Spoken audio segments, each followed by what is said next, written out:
guys, you know who I am by now, but I'll tell you anyway. I'm Kirsten and you're watching Kirsten and Megan's Booked Reality.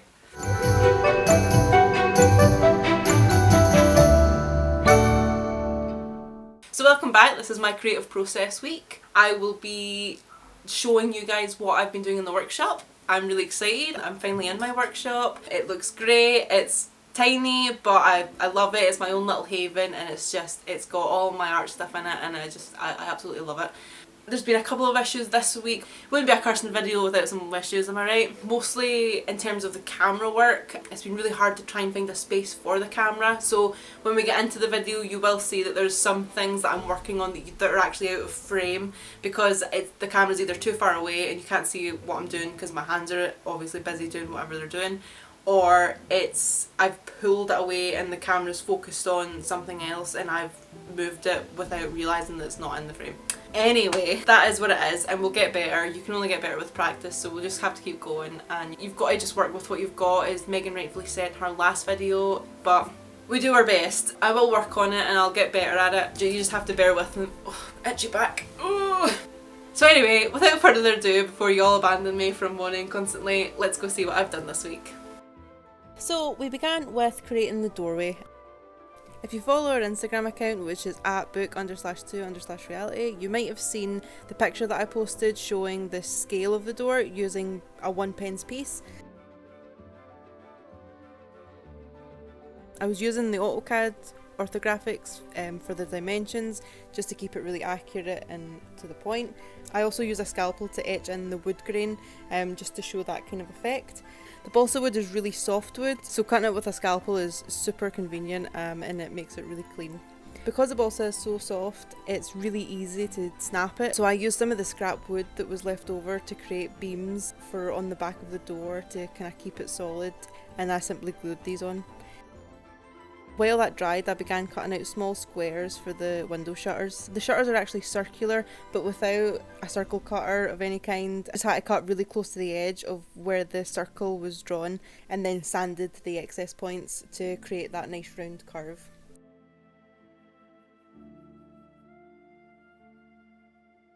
Back to the door.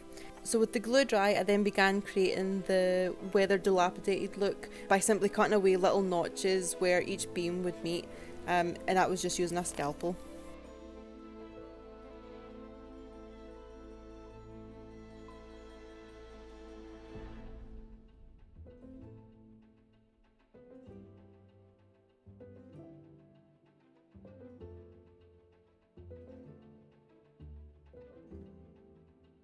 For the little detail with the scrap wood to barricade the kind of large weather hole, I simply just snipped 2 really tiny nails, hammered them through the balsa wood, and then I used glue to keep them secure.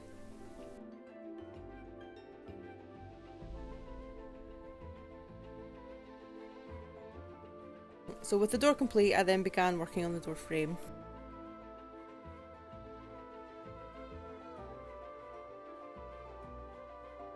I use a thin balsa as a platform to build on top of with the thicker beam-like balsa.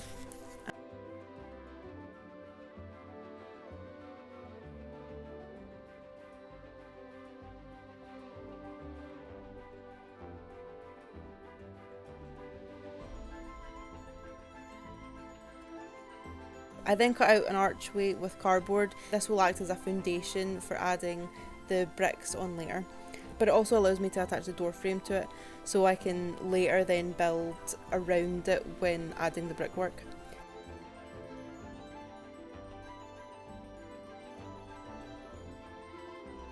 Using more cardboard, I then began cutting out the 2 walls which meet the entrance arch.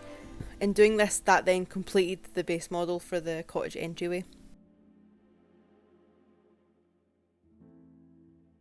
With that completed, I then went back to cutting out the window shutters using the same techniques as before.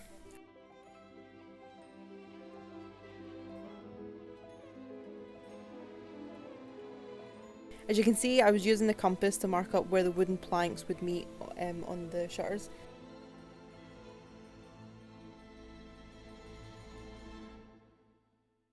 I then began weathering them using the same methods as seen with the doorway.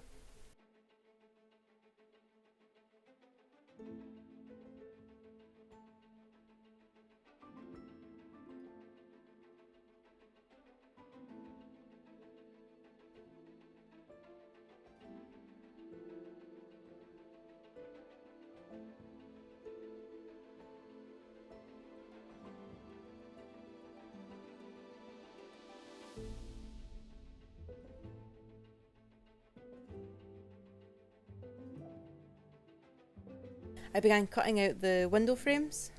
This kind of detailing is something I'm actually used to relying on the laser cutter for, but since that is something I lack, it had to be done manually, so that was fun. To achieve this, I drew the design out, drilled holes where the window panes would be, then used the scalpel to cut as closely to the edges as possible. Then using needle files, I began filing back right to the lines and creating a shape and cleaning them up.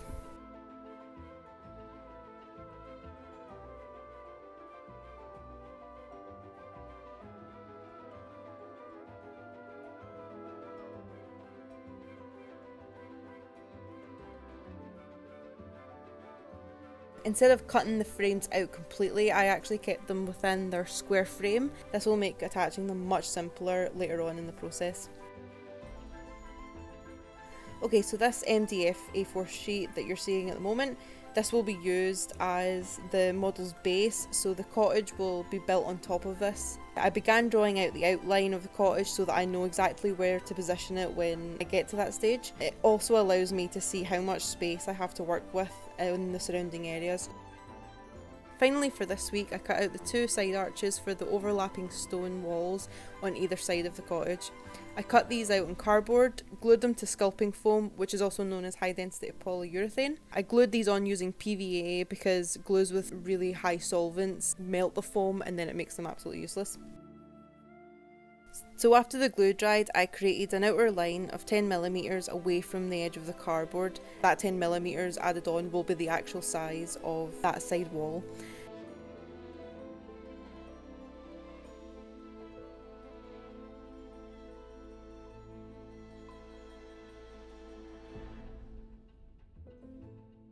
I cut out the shape of the arch on the foam and then began drawing out the stone detail into the foam, using my final render drawing as a reference.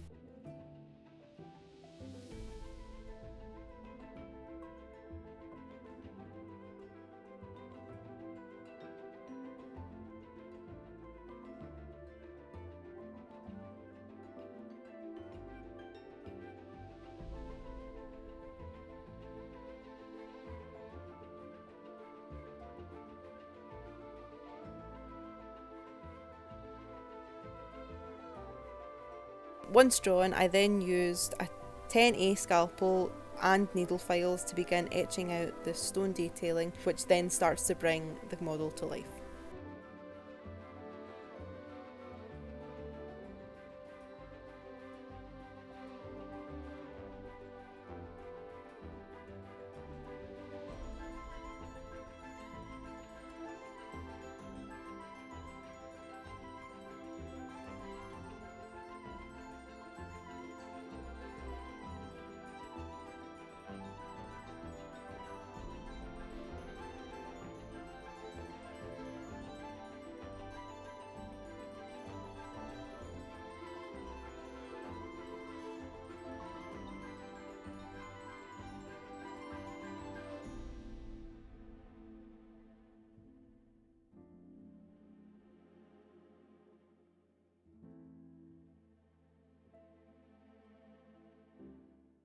Okay, so that's where we got up to. I'm really happy with how much I've managed to do. Again, back to it wouldn't be a Kirsten video if there wasn't some kind of issue. The other issue is with the Noopers of Poops. Snoop, sadly, don't worry, she hasn't died. It turns out she's allergic to the dust from the foam. It's horrible stuff. You should really have an extraction when you're using it. I mean, it's really awful, horrible, but it's like such a good model making material, which is really frustrating. I had full mask on, I had my goggles on so it wasn't going in my eyes. At times when I was handling it, I was even wearing some gloves. I did have the hoover on at the same time to try and clean it up as I was going, but it didn't do very much. This is Friday and I was using it yesterday. That's the first time I've used it, and this morning Snoop's had like her wee snout's all kind of swollen, her wee paws are quite swollen as well, and I'm concerned that it's no coincidence that I've just started using the foam and then Snoop's had this horrible reaction. She's okay, she's absolutely fine, there's nothing wrong with her. She doesn't seem to be in pain, she doesn't seem to be frustrated or agitated or anything. She's just, if you ever wonder why I'm looking over here, there's a mirror behind me and I can see her sleeping on the bed as I speak to you, so that's why I'm looking over there and not at you. The issue is that now I'm not sure how to continue on with the model. The foam is definitely the best material to use for the brickwork. It's the fastest material, it's going to give the best effect in terms of finishes, but I don't really want to continue on with creating dust if it's going to irritate Snoop, so I'm going to have to try and figure that out and work around it, which is again frustrating and it's annoying, but you know, you just have to deal. Why isn't life easy? Anyway, let's move on to something a bit more positive. Last week when I posted the video about Megan and I taking a break, I introduced you guys to Spike Milligan, who was a big part of my childhood, a big part of my relationship with my dad and my granddad. You know, that was the kind of my introduction to poetry almost. As I said in my last video, he's absolutely wonderful. But what the lovely thing was, is I thought that would just be a wee kind of infill video, because it is books that we're talking about as much as it is our model making side. So I just thought it would be a nice wee infill and it wouldn't really get, you know, any kind of attention. But quite a few of you actually came forward and told me how much you enjoyed that video and how you actually felt like it was the best one I've done so far, which I thought was lovely. It speaks volumes about my model making and my art skills, but I'll push that one aside. No, I'm only kidding.